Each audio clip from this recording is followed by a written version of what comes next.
बिस्मिल्लाहिर्रहमानिर्रहीम अस्सलाम वालेकुम नादरीन, आप यूट्यूब और फेसबुक चैनल देख रहे हैं। मैं राना उसैर हूं।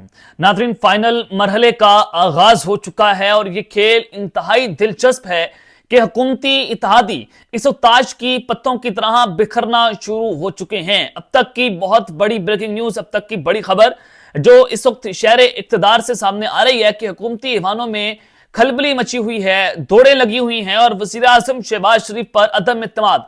अचानक 22 सीटें कम होने का दावा कर दिया गया है। और अगर ये 22 सीटें अलग हो गई, यानी कि अगर 22 मेंबरान कौमी असम्बली वजीर आजम शहबाज शरीफ पर अदम इत्मीनान कर गए तो डेफिनेटली ये हुकूमत आगे अकलियतीन की गवर्नमेंट है, तो लिहाजा फिर ये हुकूमत धड़ाम से नीचे गिर जाएगी। क्या दावा है, क्या खबर है? हंगामी इजलास बल्कि इस हवाले से तलब कर लिया गया है और उसमें यह फैसला हो जाएगा। जनाब, बड़ी इंपॉर्टेंट डिटेल्स हैं, वो आपके सामने आज के इस व्लॉग में रखनी है। तो फिर डेफिनेटली शरीफ खानदान के जहाज के तैयार होने की भी खबरें आ गई हैं। जनाब, शरीफ खानदान का जहाज जो है वो तैयार हो गया है, पाकिस्तान में उनके चंद दिन बाकी हैं। ये क्या खबर है, उस हवाले से भी आपको इंपॉर्टेंट डिटेल्स बतानी है। और फिर अक़वाम मुत्तहिदा के दफ्तर पर खौफनाक तरीन हमला किया गया है और यह अब तक का सबसे बड़ा हमला है। इस हवाले से भी आपको आगाह करना है, लेकिन आगे बढ़ने से पहले आप सबसे दरख्वास्त के चैनल को सब्सक्राइब कर लें, बेल आइकन को दबा दें। आने वाली तमाम तर अपडेट्स आपकी खिदमत में बर वक्त पेश होती रहें। नाज़रीन, आगे बढ़ने से पहले मैं दो छोटी खबरें आपके सामने रखना चाहता हूं, लेकिन इनका इंपैक्ट बहुत ज्यादा है। देखिए, साबिक वज़ीर खजाना जो है मिफ्ता इस्माइल, उनकी जानिब से बहुत खौफनाक किस्म का इंकशाफ किया गया है। उन्होंने कहा है कि पाकिस्तान में श्रीलंका, बांग्लादेश, इथियोपिया जैसे ममालिक से भी ज्यादा महंगी बिजली और गैस फरोख्त की जा रही है। मुल्क में बिजली के सिवा कौन सी चीज है जो 9 रुपए में बनती हो और 50 रुपए में फरोख्त होती हो? सोलर सिस्टम पर अब ग्रास मीटरिंग करके सेल्स टैक्स लगा दिया गया है। जनाब, ये बहुत खौफनाक किस्म का दावा है कि श्रीलंका, बांग्लादेश, इथियोपिया जो पाकिस्तान से बहुत पीछे थे, आज वो दहशतगर्दी के इंडेक्स में पाकिस्तान से नीचे चले गए हैं और पाकिस्तान दहशतगर्दी के इंडेक्स में दूसरे नंबर पर है। और यहां पर बिजली गैस भी ममालिक से ज्यादा महंगी बिक रही है। और फिर दूसरी जानिब पेट्रोलियम मसनूआत की कीमतों के हवाले से ये खबरें चलाई जा रही थी कि पेट्रोल सस्ता हो जाएगा, इससे पहले 14 रुपए सस्ता होगा, 15 रुपए सस्ता हो जाएगा, ये हो जाएगा। अब खबर यह है कि हुकूमत की जानिब से 3 माह तक पेट्रोलियम मसनूआत की कीमतों में कमी ना किए जाने का ऐलान जो है वो हो गया है, बल्कि इसका इम्कान भी जाहिर किया गया है, क्योंकि IMF के साथ जो स्टाफ लेवल मुआहिदा है वो नहीं हो पा रहा। पहले खबरें आपने मीडिया पर चलवा दी कि हमारा स्टाफ लेवल मुआहिदा हो गया है, लेकिन IMF ने स्टेटमेंट दी कि हमारा मुआहिदा नहीं हुआ। अब ये वर्चुअली मीटिंग्स जो है वो चलती रहेंगी, तो उसके बाद ये फैसला होगा कि पाकिस्तान का और IMF का स्टाफ लेवल मुआहिदा होता है या फिर नहीं होता। अब आगे बढ़ते हैं जनाब। सबसे पहले ये जो अक़वाम मुत्तहिदा वाली खबर है, कल मैंने आपको रात को, बल्कि जो थेरी का व्लॉग था उसमें मैंने आपको बताया था कि जंग बंदी का जो मुआहिदा हुआ था, उसके बावजूद इसराइल ने कल गजा पर जो खौफनाक हमले किए, ताबड़तोड़ हमले किए, जिसमें 400 से ज्यादा फलस्तीनी भाई जो हैं उनको शहीद किया गया। यानी कि ये सोहनी रियासत जो है वो पूरी दुनिया के अंदर दहशतगर्दी बढ़ा रही है। इस खत्ते के अंदर वो जंग को मुसल्लत करना चाहती है और उस हमले के अंदर जो अलकुदस ब्रिगेड के तर्जमान है अबू हमजा, उसको भी शहीद किया गया है। अब लिहाजा एक और अहम खबर है, जरा वो सुन लें। अरब मीडिया इसको रिपोर्ट कर रहा है कि उनके मुताबिक गजा की जो वजारत सेहत है, उनकी जानिब से जारी बयान में यह कहा गया है कि जख्मियों को जो देर अल बलाह के शोदाए अल-अक्सा हॉस्पिटल है वहां मुंतकिल किया गया है, जहां एक जख्मी जख्मों की ताब ना लाते हुए दम तोड़ चुका है।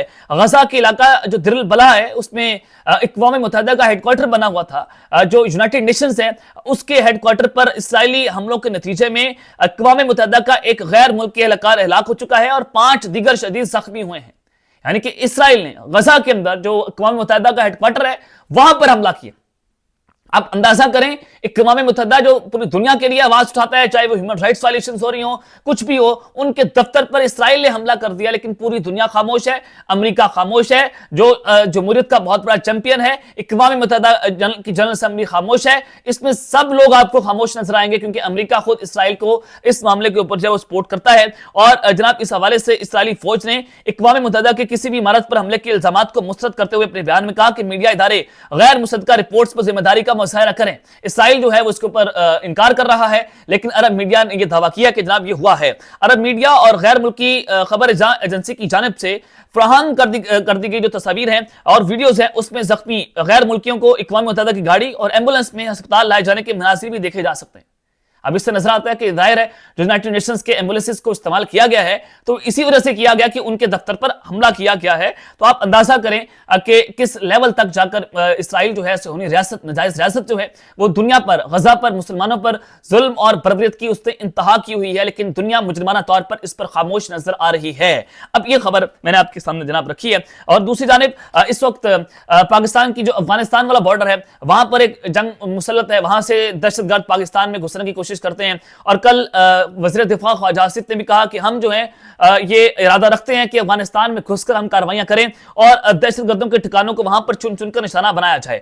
अब जनाब एक जानिब तो वो सूरत हाल है, लेकिन जाफर एक्सप्रेस जो सानिया हुआ और उसमें कुछ लोगों ने प्रोपेगेंडा किया, कुछ लोगों ने बताया कि जनाब बीएलए ने टेक ओवर कर लिया, ये हो गया, बहुत सारी स्पेकुलेशन जो है वो की गई। लेकिन हमने बहुत मुताद रिपोर्टिंग की, आपके सामने चीजों को फैक्ट्स एंड फिगर्स के तौर पर रखा कि जनाब ये हो रहा है। और हम इस तरह के मामलात में जो है वो कभी भी आपको मुल्क में जान पैदा करने की कोशिश नहीं करेंगे। हम इस तरह के मामलात के अंदर कभी भी ये कोशिश करेंगे कि जनाब यकजहती का पैगाम जाए। हम अपनी फौज के साथ इस मामले के अंदर खड़े हुए हैं, क्योंकि सियासी तौर पर आप इख्तलाफ करें, वो होता रहता है सियासी तौर पर इख्तलाफ, लेकिन सिक्योरिटी के मामलात पर हम किसी जरूरत कॉम्प्रोमाइज नहीं करेंगे। अब जनाब 34 लोगों पर पिका एक्ट के तहत जो है मुकदमा दर्ज हो चुका है और चुन चुन कर गिरफ्तारियां हो रही हैं। हैदर सईद को भी उस हवाले से गिरफ्तार किया गया और फिर कल रात को पिंडी के अंदर से गिरफ्तारी हुई पिका एक्ट के तहत कि वो सोशल मीडिया पर इदारों के खिलाफ तज़ीक अमेज मवाद शेयर करने के हवाले से उनको वहां से गिरफ्तार किया गया है। तो अब इस्लामाबाद से वसीम नामी जो पाकिस्तान तहरीक इंसाफ को सोशल मीडिया एक्टिविस्ट हैं जनाब, उनको गिरफ्तार कर लिया गया है। तो इसका मतलब यह है कि अब रियासत जो है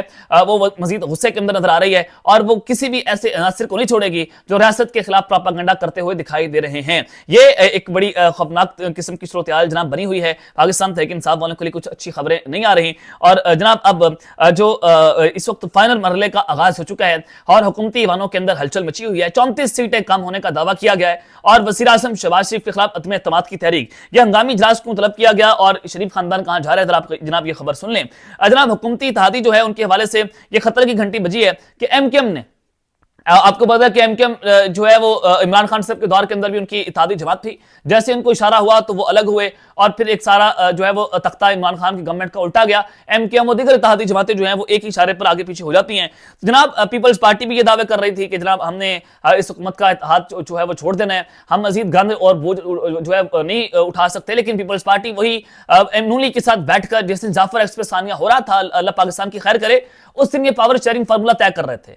अब एमकेएम की जानिब से उन्होंने कहा है कि हमने आज रात राब्ता कमेटी का इजलास तलब कर लिया है और हम फैसला करेंगे कि हमने हुकूमत के साथ रहना है या फिर नहीं रहना। और सिंध और हैदराबाद में हुकूमत ने हमारे इस हवाले से हमारे साथ वादे किए थे जो आज तक उन्होंने पूरे नहीं किए।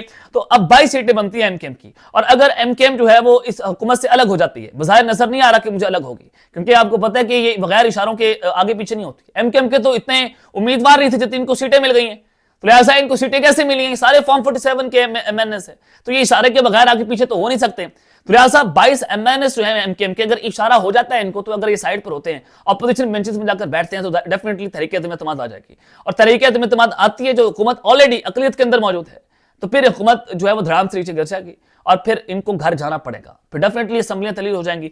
लेकिन वज़ीर आज़म ने भी आज रात उनसे फैसला कर लिया कि उनसे रब्ता किया जाएगा और उनको मना लिया जाएगा और वो कह रहे हैं कि उम्मीद है कि हम एमकेएम को मनाने के अंदर कामयाब हो जाएंगे। लेकिन हिजानी कैफियत तो भरपूर है, हुकूमत में सब अच्छे की रिपोर्ट तो है नहीं।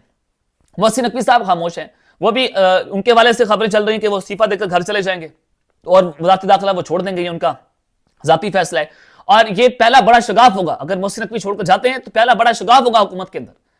तो लिहाजा एक ये खबर जो है वो आ रही थी, तो अब देखते हैं मामला जो है वो किस जानिब जाता है। और आज वज़ीर आज़म शहबाज शरीफ जो है वो भी 4 रोज़ा दौरे पर सऊदी अरब रवाना हो गए हैं। तो ये दौरा भी बड़ा सिग्निफिकेंट है, उसकी टाइमिंग बड़ी इंपॉर्टेंट है कि जब IMF और पाकिस्तान का इस्ताफ़ुल माहिदा जो है वो नहीं हो रहा और अमरीकी पाबंदियां का सामना हमें करना पड़ रहा है, गैर मुल्क की सरमायाकारी पाकिस्तान में 45% तक नीचे गिर गई है, तो डेफिनेटली सऊदी अरब का किरदार पाकिस्तान की पॉलिटिक्स को लेकर बहुत इंपॉर्टेंट होता है। और फिर जो हिजान की कैफियत है, जो इमरान खान के हवाले से चीजें चल रही हैं, तो सऊदी अरब हमेशा से अहम रहा है। तो ये 4 रोज़ा दौरा बहुत इंपॉर्टेंट है और बताया जा रहा है कि नवाज शरीफ भी आखिरी इशरे में जनाब सऊदी अरब जाएंगे और वो वहां पर उम्रा अदा करेंगे और फिर वहां पर ही अपनी ईदें जो हैं वो गुजारेंगे। तो लिहाजा 100 से ज्यादा शरीफ खानदान के लोग बताए जा रहे हैं कि वो उम्रे पर जाएंगे। अब देखते हैं कि क्या नवाज शरीफ को अब की बार उम्रे पर जाने दिया जाता है या नहीं जाने दिया जाता। उससे पहले भी उन्होंने कोशिश की थी लेकिन उनको जाने नहीं दिया गया। तो डेफिनेटली वो कौमी सलामती कमेटी के इजलास के अंदर भी नहीं आए, तो उनको पता है कि पसे पर्दा चीजें क्या हो रही हैं। तो अब तक के लिए इतना ही, अपना ख्याल रखिएगा और इस लंगा अपने लाजमी हलक ने। अल्लाह ने के बाद पाकिस्तान जिंदाबाद।